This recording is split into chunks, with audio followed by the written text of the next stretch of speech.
Welcome back to my YouTube channel learning student. तो आज हम लेकर के आए हैं जो है कि क्लास 10th के जो बच्चे हैं उनके लिए जैव प्रक्रम से टॉपिक है पाचन ग्रंथियाँ, ठीक है, यानी डाइजेस्टिव सिस्टम आज हम देखेंगे।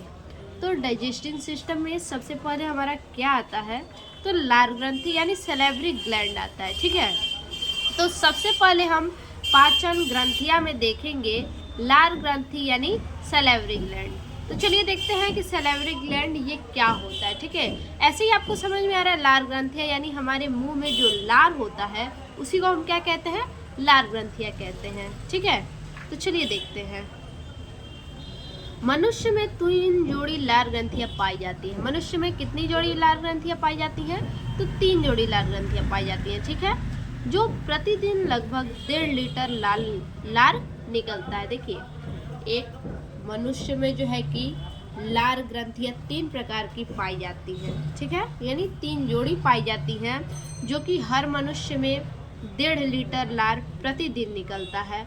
और ये निम्न प्रकार की ये लारें जो होती हैं वो निम्न प्रकार की होती है, ठीक है। अब देखिए कौन कौन से प्रकार होते हैं। तो ए नंबर हमारा जो प्रकार है वो कर्ण ग्रंथियाँ है, ठीक है। कर्ण ग्रंथियाँ यानी पैरोटिड ग्लैंड। कर्ण ग्रंथियाँ यानी पैरोटिड ग्लैंड क्या होता है, ये चेहरे के दोनों पार्श्व भागों में, ठीक है, ये क्या होता है, चेहरे के दोनों पार्श्व भागों में। पार्श्व भागों में यानी चेहरे के दोनों साइड जो हमारा गाल है उसको बोला है कि पार्श्व भागों में, कान तथा कपालों के मध्य। कान है हमारा और क्या है, कपाल है। कपाल यानी ऊपर का जो सिर है, ठीक है, उनके मध्य स्थिर होता है, यानी मुंह में स्थिर होता है। ये स्टेंसुल की नलिका के द्वारा मुख गुहिका में खुलती है। किसके द्वारा ये मुख गुहिका में खुलती है, तो स्टेंसुल की नलिका के द्वारा। स्टेंसुल की एक नलिका होती है जिसके द्वारा क्या होती है, ये मुख गुहिका में खुलती है।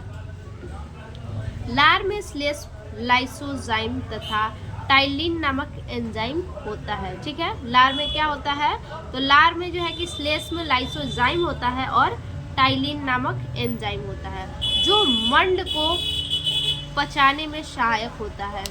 इसका क्या कार्य है, टाइलिन नामक जो एंजाइम है इसका क्या कार्य है, टाइलिन और लाइसोजाइम का, तो ये जो है मंड को पचाने का कार्य करता है, ठीक है। यानी सीधा से समझिए कि कर्ण ग्रंथियाँ जो होती हैं ये क्या कार्य करती हैं और ये कहाँ रहती हैं, तो ये हमारे मुंह में रहती हैं, ठीक है, दोनों का कान और कपालों के पीछे स्थिर होता है, ठीक है। और ये कहाँ खुलती हैं जा करके, तो मुख गुहिका में खुलती हैं स्टेंसुल नलिका के द्वारा। और लाइसोजाइम, टाइलिन, ये दोनों जो एंजाइम है, ये एंजाइम का कार्य है कि मंड को पचाने में सहायता करती है, ठीक है।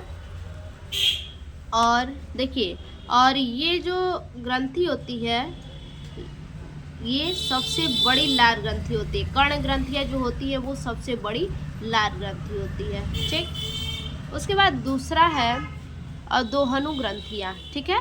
अधोहनु ग्रंथियाँ ये क्या है, देखिए, ये निचले जबड़े के पश्च भाग में स्थित होता है। ये जो अधोहु ग्रंथियाँ होती है ये हमारा जो नीचे का जबड़ा है, जब हम बोलते हैं तो 2 जबड़ा है, एक ऊपर है एक नीचे है, ठीक है। बोलते हैं तो दोनों सटता है, खुलता है, तो नीचे का जो हमारा जबड़ा होता है वो उसी को हम अधोहनु ग्रंथियाँ कहते हैं, ठीक है। बोला है ना, ये निचले जबड़े में पश्च भाग में स्थित होता है। पश्च यानी पीछे के भाग में, नीचे वाले जबड़े में पीछे स्थित होता है। और ये ग्रंथियाँ निचले कृंतक दांतों के पास वार्टक्स नलिकाओं द्वारा जिह्वा के नीचे खुलती है। देखिए, आप मुंह खोलिए, जीभ को उठाइए और वहाँ पे क्या आएगा कि लार वहाँ पे इकट्ठा हो जाएगा, पानी आके इकट्ठा हो जाएगा। तो वो पानी कहाँ से आती है, तो पानी वही बोला है कि निचले कृंतक दांतों के पास, जो हमारी कृंतक जो दांत होती हैं वहीं पे ये जो ग्रंथियाँ स्थित होती हैं और वहीं से क्या होता है, वार्टक्स नलिकाओं द्वारा जिह्वा के नीचे खुलती है, ठीक है। जिह्वा को उठाइए, वहाँ पे साफ कीजिए, जब सूख जाएगा तो उसके बाद अचानक से पानी फिर से आ जाएगा, ठीक। उसके बाद सी हमारा है अधोजिह्वा ग्रंथियाँ, ठीक है।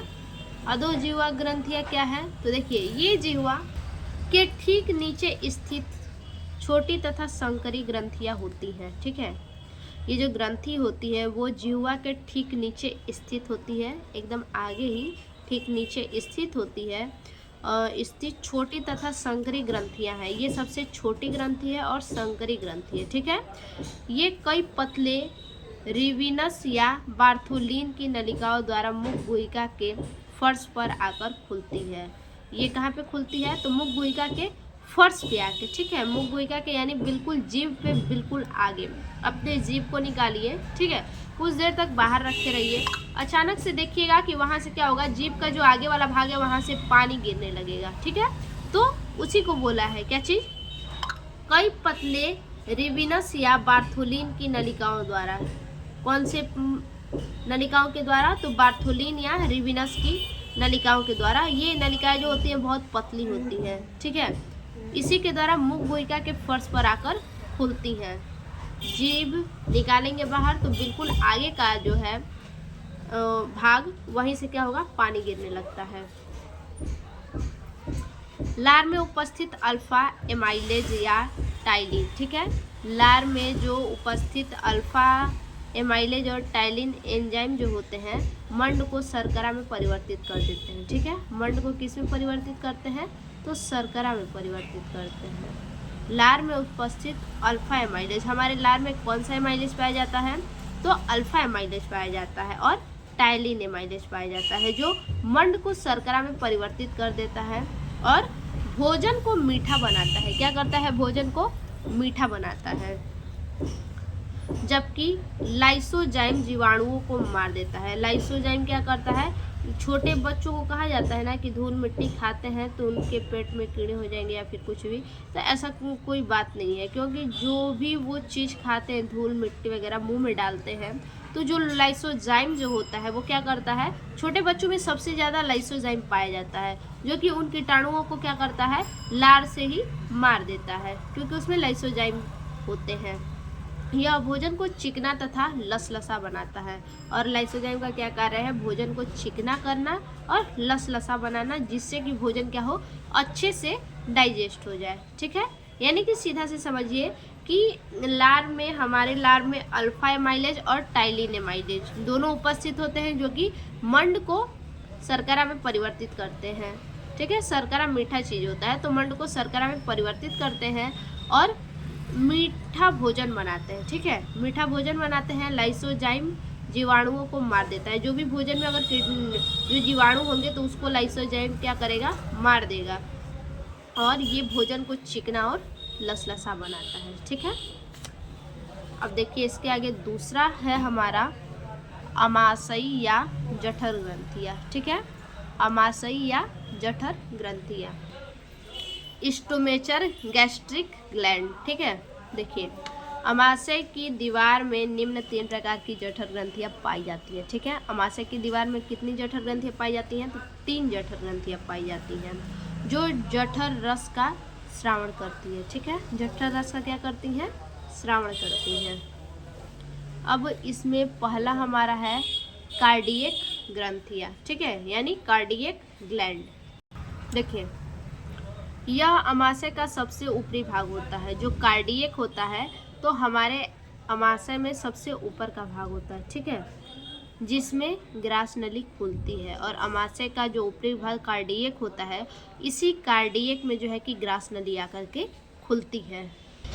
दूसरा है हमारा फणिक ग्रंथियाँ, ठीक है। फणिक ग्रंथियाँ यानी फणिक ग्लैंड। यह अमाशय के मध्य भाग में उपस्थित होता है।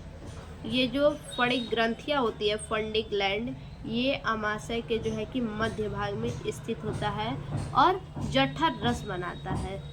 मध्य भाग में तो ये उपस्थित होता है ये ग्लैंड, और इस ग्लैंड का क्या कार्य है? जठर रस बनाना, ठीक है। इसका कार्य है जठर रस बनाना, जिसमें पेप्सिन, उस जठर रस में पेप्सिन, रेनिन नामक एंजाइम तथा श्लेष्म और गैस्ट्रिन नामक हार्मोन्स निकलता है, ठीक है।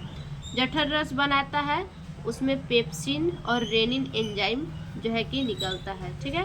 पेप्सिन और रेनिन एंजाइम निकलता है वहाँ से, और श्लेष्म और गैस्ट्रिन नामक जो हार्मोन्स होते हैं वो भी फणिक ग्रंथियों से निकलते हैं। तो ये हमारा है फणिक ग्रंथियाँ, ठीक है। तो ये हमारा हो गया पाचन ग्रंथियाँ। तो फिर से मिलते हैं ऐसे एक और वीडियो में, तब तक के लिए धन्यवाद।